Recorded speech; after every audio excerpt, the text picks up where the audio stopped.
Buenos días. El Tribunal Electoral del Estado de México se complace en darle la más cordial de las bienvenidas a esta conferencia magistral que intitula La pandemia, el derecho y las nuevas tecnologías. En esta ocasión nos sentimos honrados con la presencia del doctor en Derecho Alberto Enrique Nava Garcés, quien es profesor investigador del Instituto Nacional de Ciencias Penales y miembro numerario de la Academia Mexicana de Ciencias Penales. Agradecemos y saludamos la presencia de las y los magistrados que integran el pleno de este órgano jurisdiccional.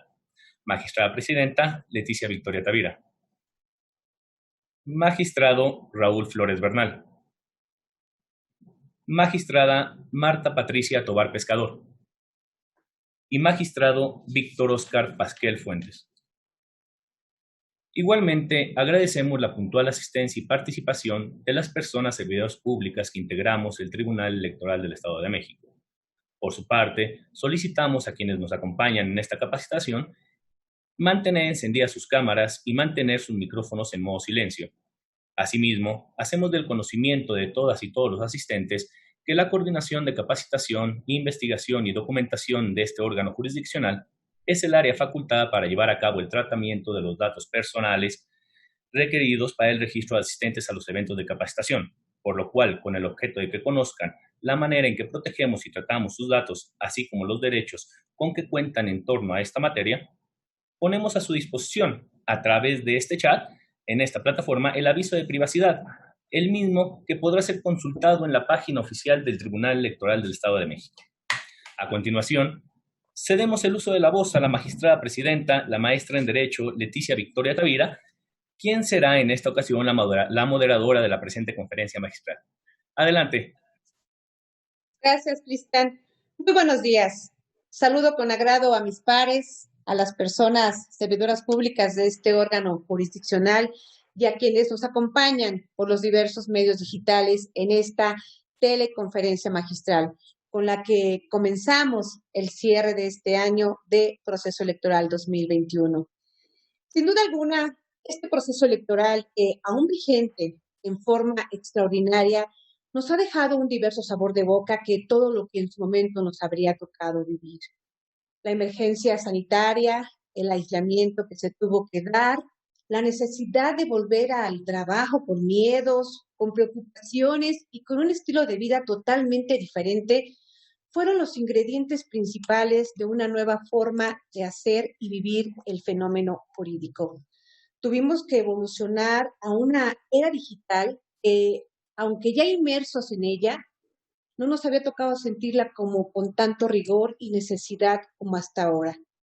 Las ciencias de la tecnología jugaron un papel más que preponderante para el nuevo y normal desarrollo de nuestras actividades cotidianas, haciendo que el propio sistema jurídico tuviera que abrirse a nuevas maneras de apreciarse, valorarse y ejercitarse.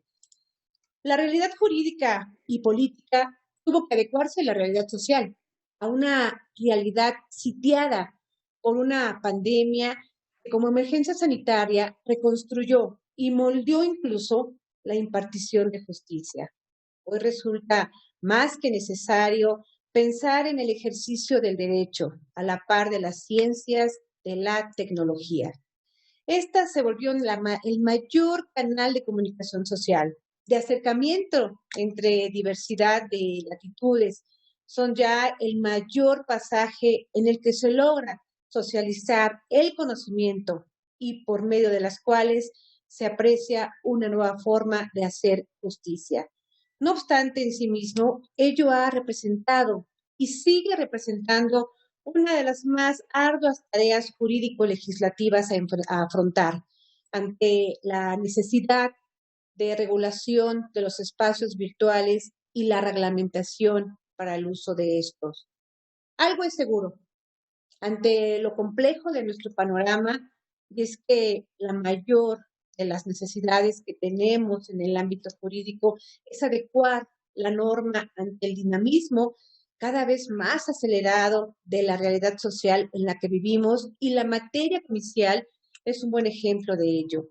Somos fieles testigos de las experiencias tan atípicas que nos ha dejado este dinamismo social, específicamente en este proceso electoral 2021, como el haberse celebrado en tiempos de emergencia sanitaria. Pero bueno, seguro estoy que estas y muchas más ideas habrá de darnos nuestro distinguido invitado, el doctor Enrique Alberto Nava Garcés. Estimado doctor, a nombre del Pleno de este Tribunal Electoral del Estado de México, me permito darle la más cordial de las bienvenidas. Siéntase, por favor, como en casa, que las puertas de este órgano jurisdiccional siempre estarán abiertas. Previo a ceder el uso de la voz a nuestro conferencista el día de hoy, me permitiré dar una muy breve lectura de su ficha curricular, ante lo extenso de su experiencia tanto laboral como académica. El doctor Nava Garcés es maestro y doctor por la Universidad Nacional Autónoma de México, ambos grados obtenidos mediante la distinción en mención honorífica. Es miembro numerario de la Academia Mexicana de Ciencias Penales. Es exdirector de investigación y actualmente investigador titular del Instituto Nacional de Ciencias Penales. Miembro del Sistema Nacional de Investigadores CONACYT. Igualmente es profesor por oposición de Derecho Penal en la Facultad de Derecho de la Universidad Nacional Autónoma de México y miembro de su claustro de doctores. Sus áreas de expertise son la materia penal, amparo y nuevas tecnologías. Dentro de su trayectoria laboral, se ha desempeñado como exdirector general adjunto de Asuntos Jurídicos de la Comisión Ejecutiva para la Atención a Víctimas, exdirector general adjunto de la Asesoría Jurídica Federal, consultor del despacho del doctor Ricardo Franco Guzmán, exmiembro del núcleo básico de la maestría en Derecho de las Tecnologías de la Información y la Comunicación del Centro de Investigación e Innovación en Tecnologías de la Información y Comunicación, consultor de la Oficina de las Naciones Unidas contra la Droga y el Delito, titular del área jurídica del CINVESTAB. También es miembro del Consejo Editorial de la revista Criminogénesis de la Sociedad Mexicana de Criminología y de la Asociación Nacional de Doctores en Derecho. Miembro convocado por la Honorable Junta de Gobierno del Instituto Nacional de Ciencias Penales para realizar el proyecto de la parte especial del Código Penal Nacional. En su experiencia académica, debo decir que como investigador, el doctor Nava Garcés es autor y coautor de más de 30 libros.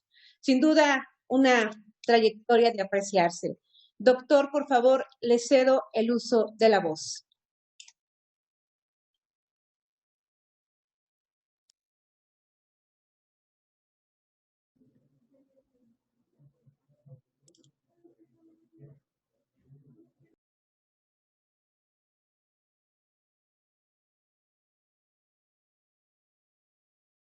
Me parece que el doctor no nos escucha. Doctor Alberto, por favor, le cedemos el uso de la voz. Fueron por un micrófono. Daremos unos minutos. Claro que sí, con mucho gusto.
Sin duda, como podemos advertir de la síntesis curricular a la que he hecho referencia, el doctor Nava Garcés tiene una amplia trayectoria y se encuentra muy especializado en el tema de la conferencia que hoy nos va a impartir.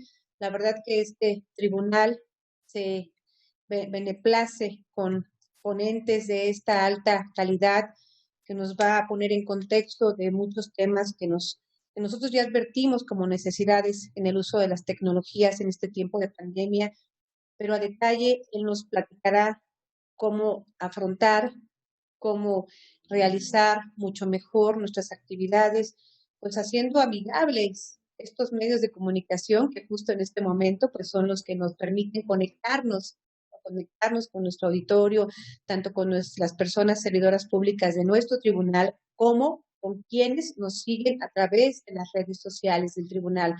De verdad que tener ponentes de esta alta calidad pues nos honra por las enseñanzas y por la experiencia que nos puedan compartir. Estamos ya a punto de iniciar esta conferencia.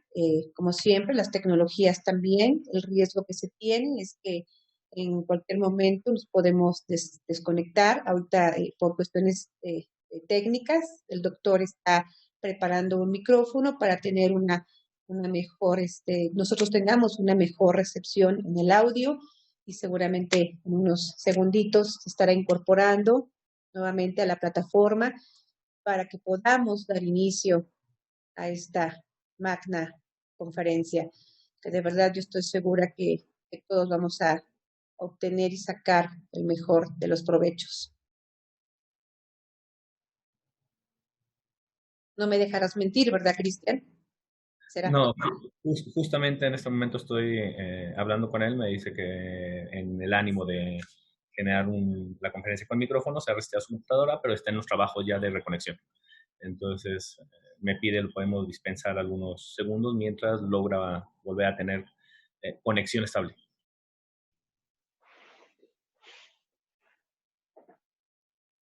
Muchas gracias. Sí, aquí estamos muy atentos. También ya está conectado Listo. el doctor Alberto y ya está listo. Ya estoy aquí. Le cedo el uso de la voz, por favor. Doctor, bienvenido. Es parte de las traiciones de la tecnología, ¿verdad? Justo para activar el micrófono vino la desconexión total del equipo. Pero bueno, quiero comenzar por agradecer su amable invitación para poder platicar con ustedes, sobre todo porque pertenecemos a ámbitos dentro del derecho un poco distintos, a veces concurrentes, como es la materia electoral y la materia penal. Y al respecto, quisiera comenzar señalando o quisiera comenzar con esta reflexión. Si la pandemia nos hubiera tomado hace 25 años, nos hubiera mandado al medievo. ¿Por qué? Porque no tendríamos todas las tecnologías que han servido para paliar y enfrentar esta situación que tenemos. Claro, tiene sus bondades y también tiene sus defectos. Tendremos que hablar un poco de ambas cosas. Cuando viene la pandemia, pues las tecnologías ya estaban, las redes sociales ya estaban, y esto pues nos permitía tener una comunicación más pronta respecto de algunas cosas que pasaban y hasta la forma en que se estaba enfrentando la propia pandemia, las noticias, la forma de establecer una logística, y lamentablemente pues teníamos la idea que probablemente se trataría de una pandemia como la del N1H1 que ocurrió en el año 2009 y que finalmente nos mantuvo en casa entre 15 días y un mes. Las personas nos fuimos a casa con la esperanza de regresar en un mes, pero eso ocurrió en marzo 17 del 2020. A la fecha, la normalidad como tal no ha regresado y esto ha afectado distintas esferas de nuestro quehacer. En primer lugar, creo que es importante recordar que también cuando viene este tipo de eventos, se ponen a prueba muchísimas de las legislaciones, tipos penales que hay para supuestamente enfrentar eventos como este. ¿A qué me refiero? Al delito de peligro de contagio. al final del día nos damos cuenta que en una pandemia con un peligro de contagio, pues realmente todos están expuestos. La cuestión es saber quién de manera dolosa se atreve a tratar de contagiar a algunas personas. La discusión sobre la mascarilla, sobre el uso de la máscara, pues también se tornó lamentablemente en un tema que rebasa al derecho y se convirtió en también una cuestión política. Creo que es parte de los errores que pueden cometerse cuando un posicionamiento político implica una decisión de este calado, porque la gente finalmente se da cuenta que si desde los órganos de gobierno no se utiliza la mascarilla, pues los ciudadanos, el ciudadano de a pie, tampoco lo va a hacer. Entonces, ¿qué pasa con el delito de peligro de contagio? Al final del día nos damos cuenta que puede tener distintas consecuencias, puede tener eh, una determinada investigación, pero en realidad no va a ser tan trascendente como nosotros creíamos ante lo grave que es adquirir este nuevo virus como es el COVID. También en este tipo de cuestiones, pues creo que es importante saber que la inteligencia artificial es un instrumento que también podía servir para detectar focos de infección, para saber dónde estaban realmente los semáforos rojos, dónde estaba la posibilidad de no tener que guardar una cuarentena, etcétera. Pero también creo que cuando se tienen las tecnologías, pero se aplican mal, pues cometemos nuevamente el mismo error de que de pronto ese semáforo ya no tiene sentido, cuando de pronto la presión política es tan fuerte que el rojo, tenemos un verde que parece naranja, un naranja que realmente es rojo, etcétera, pues ese tipo de decisiones dan al traste y pues el gran problema con el manejo de una pandemia bajo ese tenor, bajo el hecho de tener que responder por un lado por una cuestión técnica y por el otro lado por una cuestión política, pues nos da el terrible resultado que México ha enfrentado, más de 500,000 de muertos por esta pandemia. También, gracias a la inteligencia artificial, pues obviamente se pueden detectar necesidades, dónde llevar mayor atención, etcétera. Y pues también lo que pudimos ver, y creo que es encomiable, es esa vocación de los servicios sanitarios, de los médicos, enfermeras, paramédicos, que tuvieron que hacerle frente a una pandemia en unas circunstancias verdaderamente extraordinarias, sin el equipo necesario para hacer frente a esto. Ellos siguieron esta premisa del presidente Roosevelt, que decía que donde estuvieres, haz lo que puedas con lo que tengas. Y tuvieron que hacerlo, tuvieron que implementar. Fue una lástima realmente que en los servicios médicos particulares no hubieran tenido ese mismo tratamiento para recibir la vacuna a tiempo, sobre todo estando en la primera línea de atención a este tipo de enfermedades. Les digo, algo que pesa mucho y algo que nos va a doler mucho cuando tengamos que hacer el balance de cómo nos fue para enfrentar esta pandemia, pues es el hecho de no haber estado a la altura de lo que se esperaba respecto de una cuestión que tenía que atenderse en primer lugar desde un aspecto netamente técnico. En materia penal, les puedo decir que también el hecho de que se fueran ampliando los plazos, de que no hubiera actividades, pues obviamente permitía un retraso o la posibilidad de que se abrieran nichos de impunidad. Entonces, en ese sentido, pues tenía o existía la necesidad de encontrar soluciones rápidamente. Las plataformas ya existían, de hecho, es curioso porque Skype dejó perder muchísimo terreno ante plataformas como Telmex, como Zoom, etcétera, en donde, pues de alguna manera, era prácticamente parte de su nicho de experiencia. Pero en fin, esto pasó. Empezaron a evolucionar estas plataformas que nos permitieron acercarnos y les comentaré que en materia penal pasó algo muy curioso. Nos volvimos o nos hicimos de ciertos reflejos condicionados. ¿A qué me refiero? Cuando una audiencia inicial tenía que comenzar vía Zoom, los abogados, los defensores, teníamos una certeza. No va a haber la forma de que haya una prisión de la persona porque el imputado se está conectando a distancia. Entonces, pues como que eso era un poco más llevadero para la situación que estaba enfrentando el imputado. Pero ¿qué pasaba en ciertos casos en donde existía la posibilidad de que se aplicara una prisión preventiva justificada?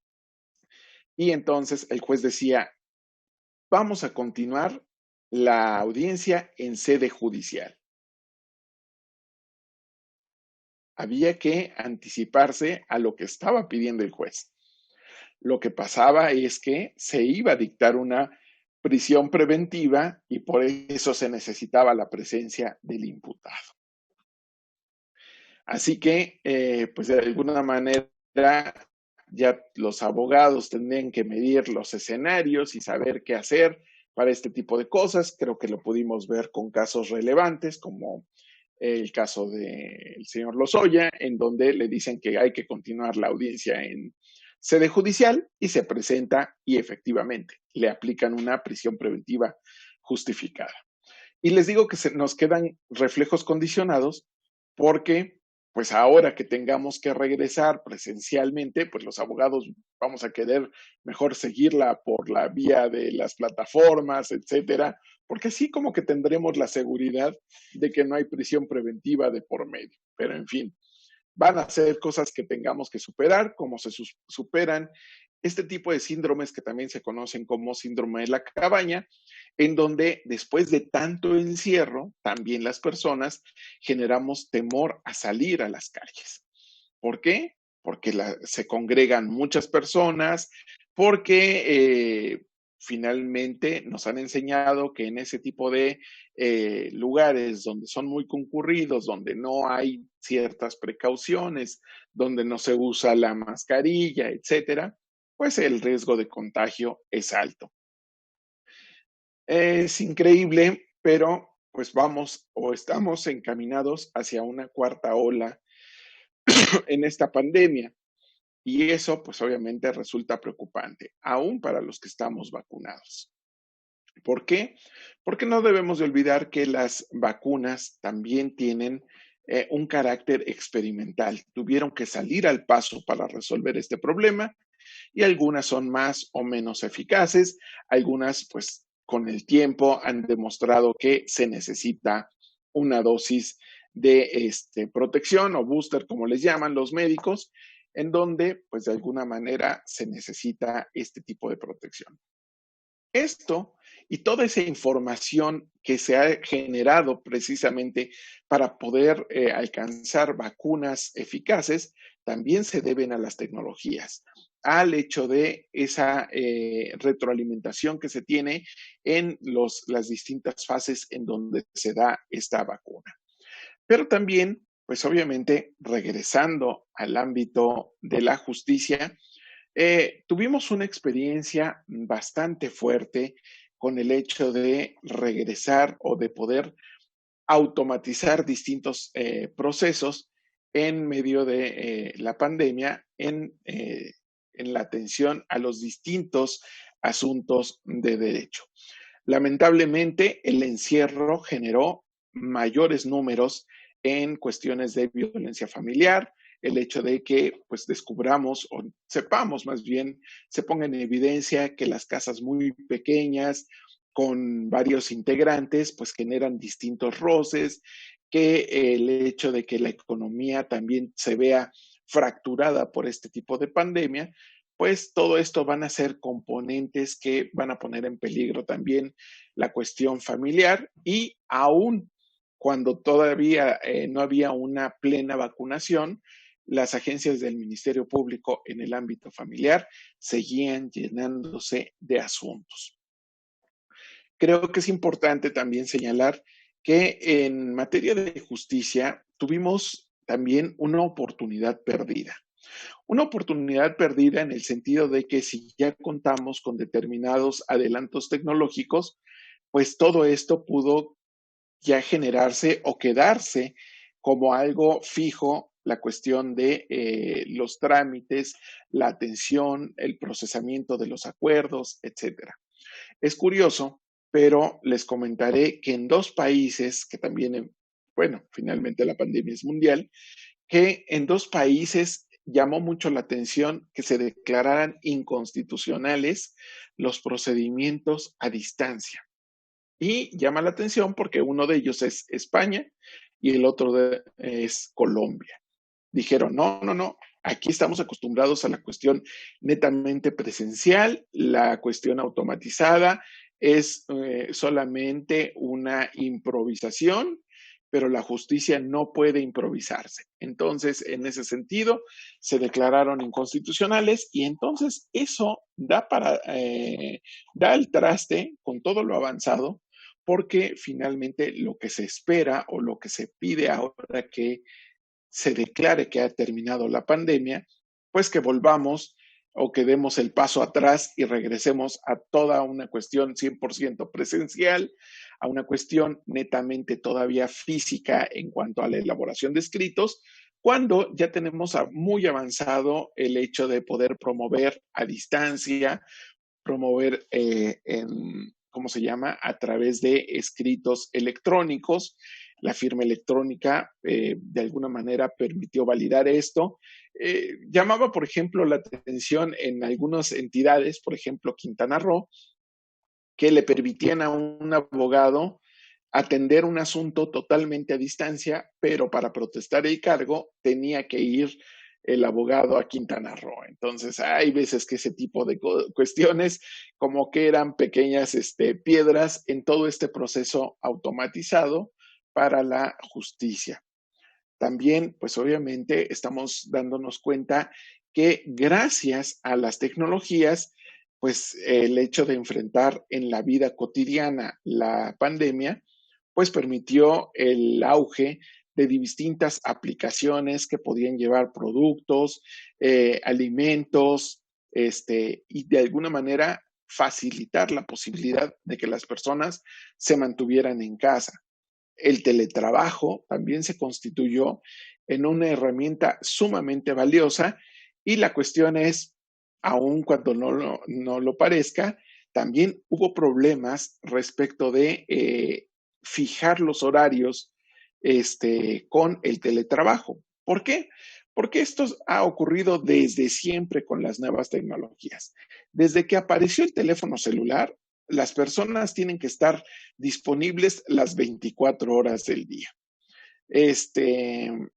Si ustedes dan a contestar el celular a una tercera persona, van a saber lo que es despertar la ira del que llama, porque finalmente el teléfono en particular es personal.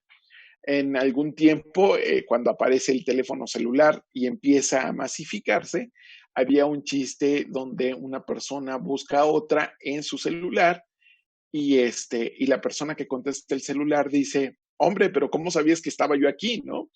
Bueno, pues finalmente es parte precisamente de esto, de las tecnologías. Pero eso también hace que los horarios de trabajo también se alteren.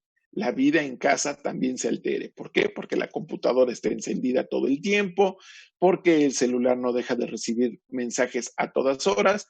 Hay veces que los que también tenemos cierta mala memoria para ciertas cosas, pues también tenemos que hacer la advertencia. Mira, yo mando el mensaje cuando me acuerdo que tenemos una determinada actividad, pero no te preocupes, tómale la atención en el momento en que sean los horarios laborales correspondientes, ¿no?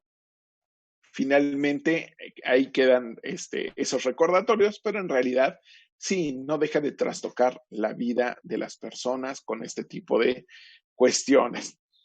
En el caso de los repartidores de plataformas digitales, pues también abrió ciertos nichos o ciertas discusiones sobre sus derechos laborales, sobre el tiempo que le dedicaban a la plataforma, sobre el porcentaje que la plataforma les retiraba, sobre el hecho de estar a disponibilidad de la plataforma y pues obviamente eso abrió ciertas discusiones. Creo que en materia electoral no debemos de olvidar que tenemos en la puerta el voto electrónico y que ha sido parte precisamente de este tipo de discusiones de cuándo va a terminar por implementarse para que se pueda convertir en una realidad. No tener que hacer el voto por correo, sino hacerlo electrónicamente. Son retos que finalmente nos está planteando la propia pandemia y que la tecnología puede paliar. El derecho lo que tiene que hacer es solamente regular esas situaciones, prever las hipótesis correspondientes y pues dar paso a este nuevo mundo que nos está tocando inaugurar en este siglo. Por ese lado, pues también tenemos que darnos cuenta que así como las tecnologías permiten el acercamiento con las personas, el hecho de poder tener comunicaciones más fiables, pues también tenemos el problema de la desinformación. Anteriormente siempre decíamos que cuando alguien quería, en el caso del bullying, fastidiar a alguien, pues obviamente solamente se enteraba quien entraba a las mismas puertas de los baños en la secundaria o en la escuela. Pero gracias a las nuevas tecnologías se puede destrozar la reputación de una persona en 5 minutos. Se pueden dar noticias falsas respecto de cosas verdaderamente importantes. De hecho, si ustedes pueden observar cuando entran a Instagram, a Facebook, a Twitter, pues de alguna manera uno de los temas más importantes o inquietantes es el hecho de que pues pueden levantarse voces que den una determinada desinformación sobre los avances médicos, sobre las vacunas, sobre el estado que guardan determinadas personas para enfrentar la pandemia, sobre los servicios médicos, y pueden ser cosas ciertas o pueden ser mentiras. Y entonces el gran problema es cómo discernir entre lo cierto y lo falso. Eso es uno de los grandes retos aún de las mismas redes sociales, motivo por el cual, como la red social establece o pone un algoritmo, lo que puede hacer o corresponder es que se baje determinada información solamente si es reportada. Pero si una persona habla de COVID-19, de los servicios de emergencia, del número de muertos, etcétera, lo que hace la red social es automáticamente poner un cintillo de si quiere tener información fidedigna, por favor recurra a fuentes oficiales, etcétera, con el fin de que no se creen distintos discursos. Digo, ustedes saben que existe el discurso contra las vacunas, el discurso contra la atención del servicio médico, la paranoia respecto de la metáfora de control que existe durante una pandemia y lo estamos viviendo ahora con esta cuarta ola en Alemania, en Italia, en donde, pues, siendo países que tienen la vacuna, tienen un gran porcentaje de personas que no se quieren vacunar. Y también a partir de ahí empieza un trato diferenciado desde los gobiernos, señalando que a las personas que no estén vacunadas no se les permitirá el acceso a determinados lugares, centros de entretenimiento, servicios gubernamentales, etcétera. Y eso también ha desatado distintas manifestaciones sobre el derecho de una persona a recibir o no la vacuna si es su decisión. Pero finalmente estamos hablando que pues la evidencia científica señala que la afectación mínima ocurre en cuanto se trata de personas que están vacunadas. En fin, esto es otra discusión. Esto de alguna manera le corresponde más bien a un experto en salud, pero finalmente tenemos este efecto en el ámbito social que tanto nos ha afectado. En el caso de las decisiones judiciales, en el caso que sí nos corresponde, es que las nuevas tecnologías permiten el acercamiento, la mediación, la solución de controversias a través de la amigable composición de manera remota. Así que creo que tenemos que recordar que fue en el Estado de México en donde se señaló con bombo y platillo que se había llevado el primer divorcio totalmente a través de medios automatizados. Si existe el divorcio sin causa, si existen posibilidades o condiciones para no tener que discutir determinados términos, sobre todo en los casos en donde hay un divorcio, donde no hay hijos, donde no va a haber pensión alimenticia, donde no hay bienes y demás, pues de alguna manera creo que existen las condiciones técnicas y jurídicas, pues obviamente para que este tipo de cosas no engrosen la carga laboral de los propios tribunales. Como les digo, el hecho de que la pandemia nos haya puesto a prueba en estos tiempos en materia de derecho, pues obviamente nos damos cuenta que tenemos que evitar la parálisis de la justicia en medio de una emergencia como la que vivimos, y tenemos que aprender o tenemos que llevarnos las experiencias o las cosas positivas que trajo esto. El hecho de poder reunirnos a distancia para resolver problemas, y creo que también que no requieren a veces tanta cuestión presencial. Lo vimos también el hecho de que las tecnologías pusieron también en evidencia pues el mapa desigual que hay en este país en materia de educación.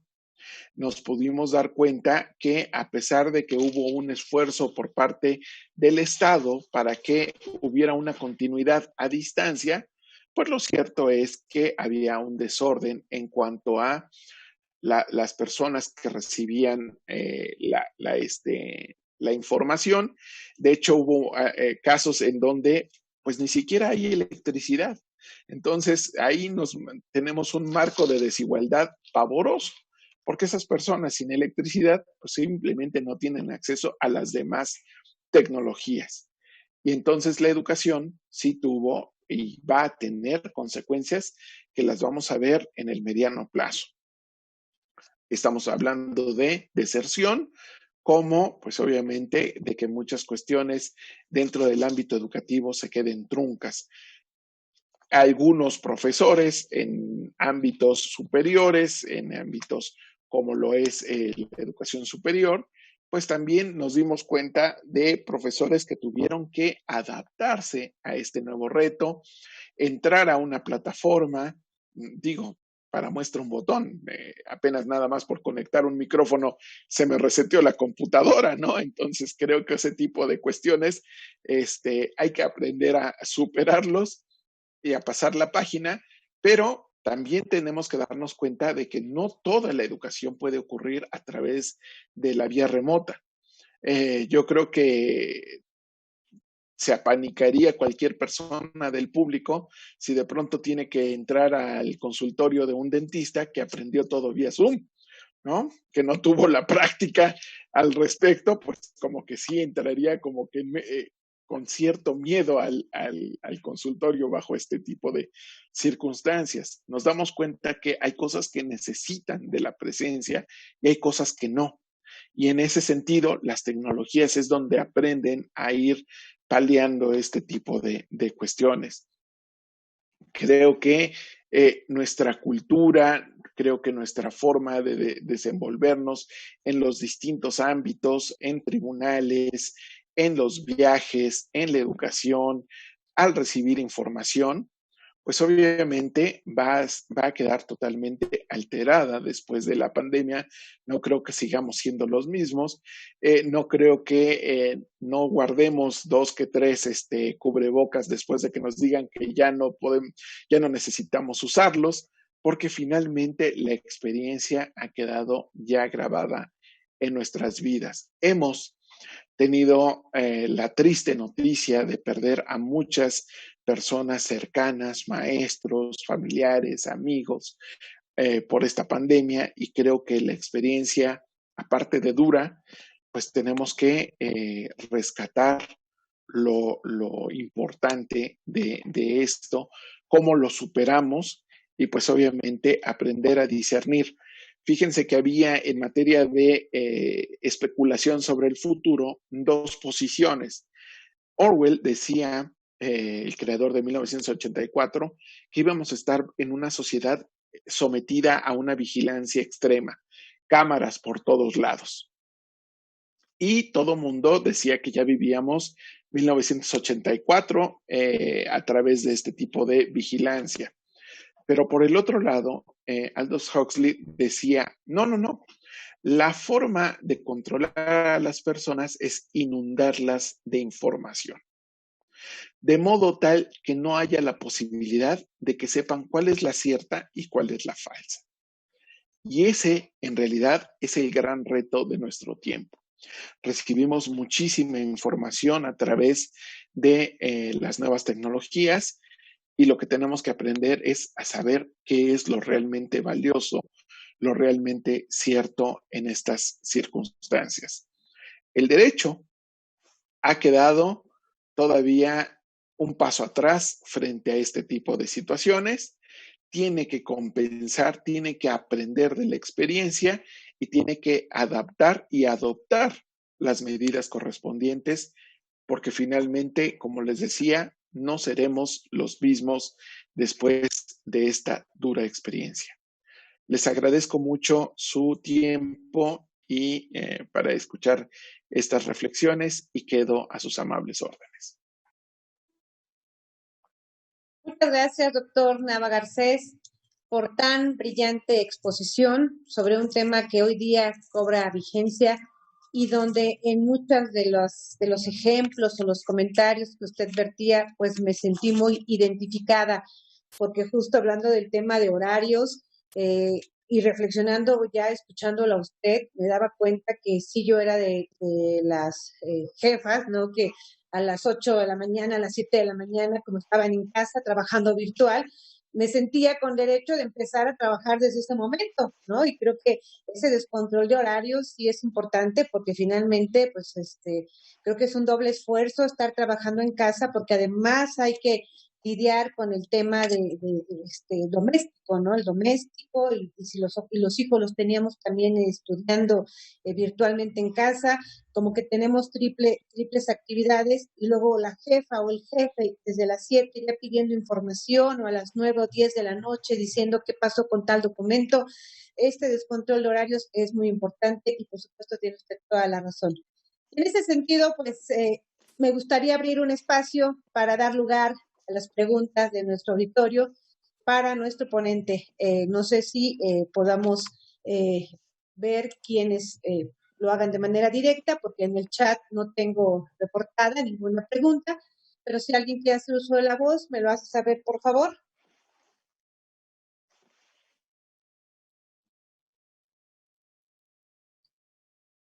Me parece que bajo el esquema de la claridad de su exposición, resulta que no tenemos inquietudes.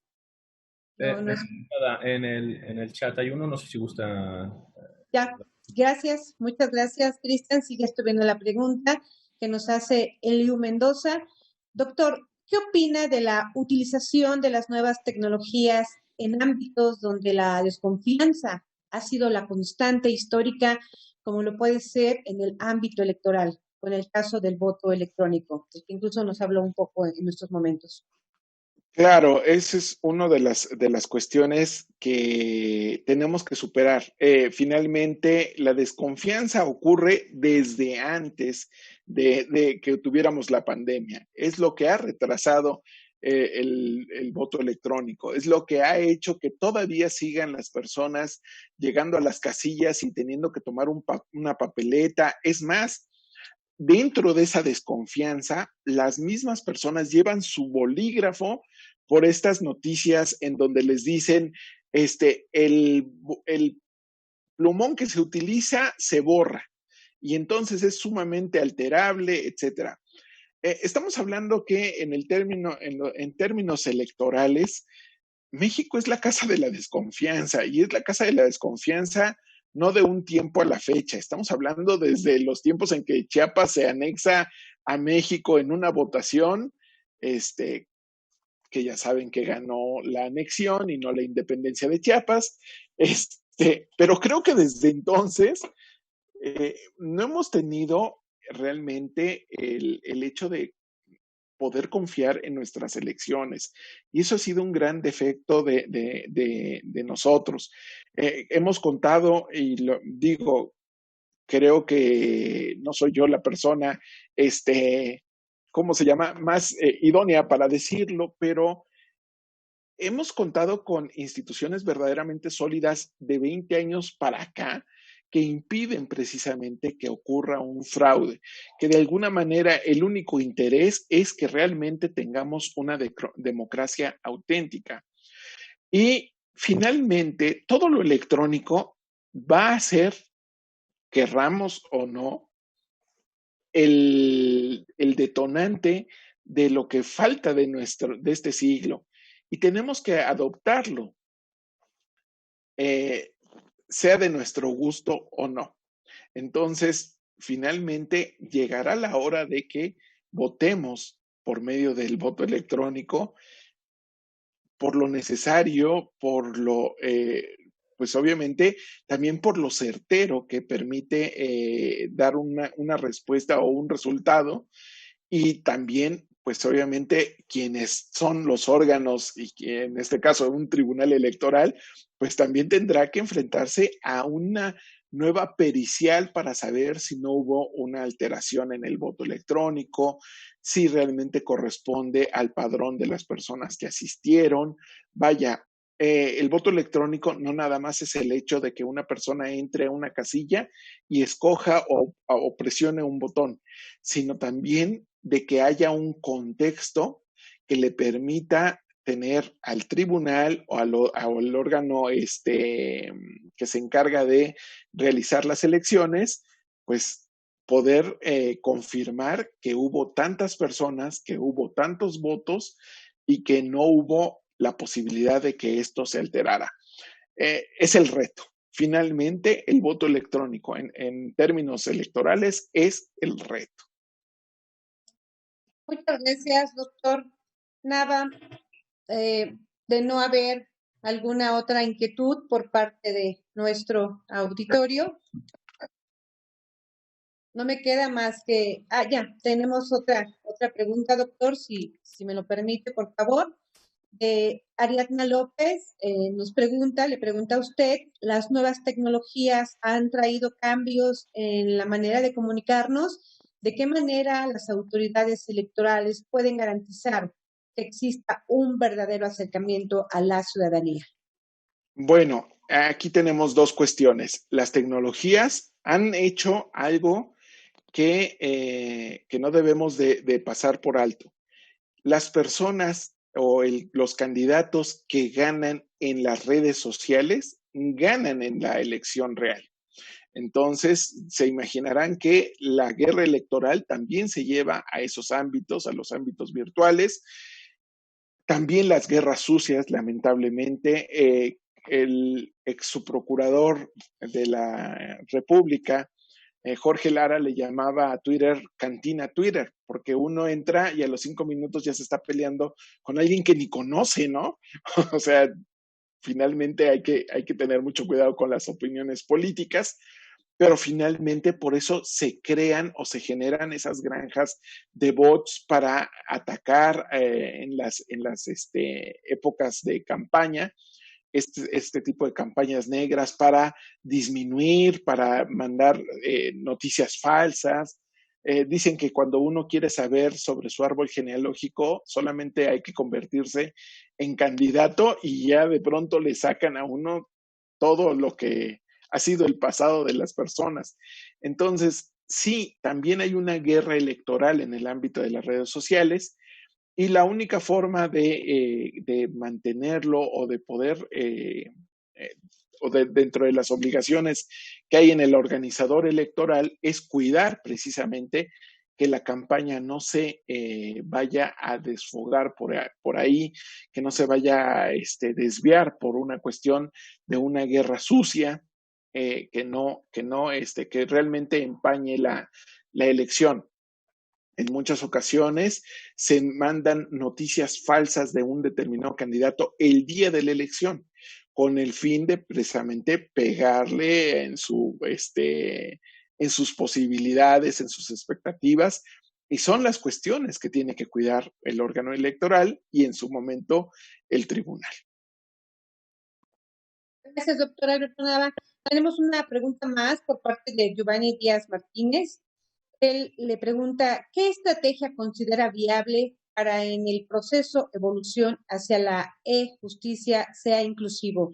Giovanni, si no leí bien la pregunta, podemos complementarla. Tú dime si está bien así, quizá con el dedito.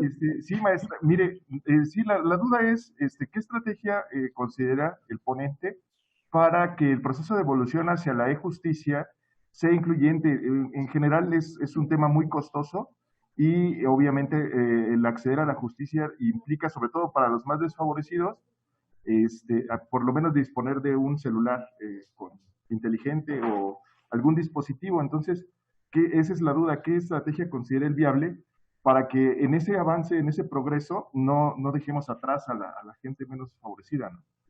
Bueno, como lo decía en la conferencia, y muchas gracias por la pregunta, tener un celular no es el primer paso.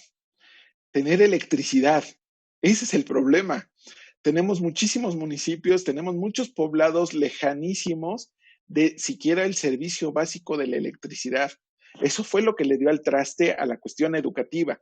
Y creo que la cuestión educativa puede poner el ejemplo o puede poner o establecer de manera objetiva cuál fue el problema para el cual, pues obviamente no pudiera haber esta continuidad. De hecho, el propio presidente decía, los niños tienen que regresar a clases ya porque se la están pasando jugando con el Xbox.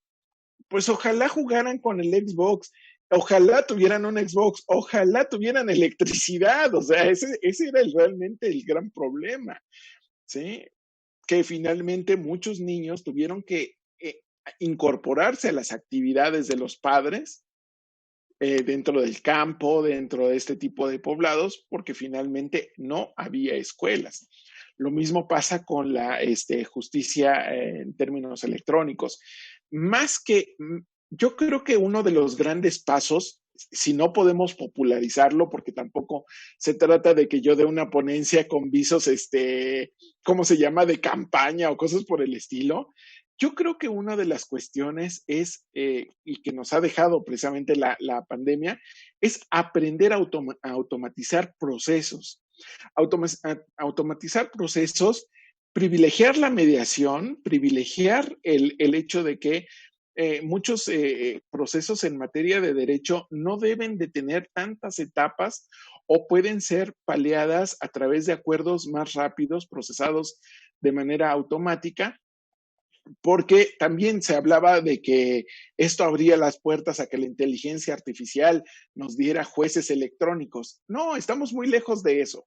Estamos muy lejos de eso, de la cuestión decisoria a través de los sistemas informáticos. Realmente estamos bastante lejos. La inteligencia artificial no va por ahí, pero sí te puede resolver las cuestiones básicas, y de alguna manera que puedas automatizar procesos que no tengan que ver con una cuestión netamente decisoria y pues tratar de acortar tiempos respecto de determinados procesos que nos llevan muchísimo tiempo, pero muchísimo tiempo, ¿no?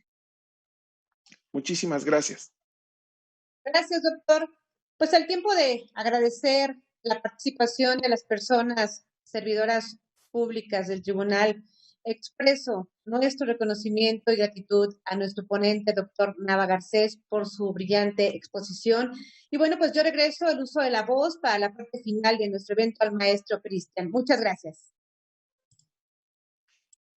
Gracias, magistrada. Pues bueno, no nos resta más que agradecer, como ya lo hizo patente la magistrada presidenta, a nuestro ponente, el doctor en Derecho Nava Garcés, quien me congratulo de haberle inicialmente presentado y agradecerle en este momento. De igual forma, agradecemos puntualmente la moderación de esta conferencia magistral. Acto seguido, hacemos entrega, al menos virtual, de un reconocimiento al doctor en Derecho Alberto Enrique Nava Garcés por su brillante participación como ponente en la teleconferencia denominada La pandemia, el derecho y las nuevas tecnologías. De nueva cuenta, y siendo un poco repetitivo, muchas gracias por esta excelente participación, doctor Nava. Y pues bien, no nos queda más que agradecer en forma genérica a todos los participantes, deseándoles que puedan seguir pasando un excelente jueves y mejor fin o ya próximo fin de semana. Muchas gracias.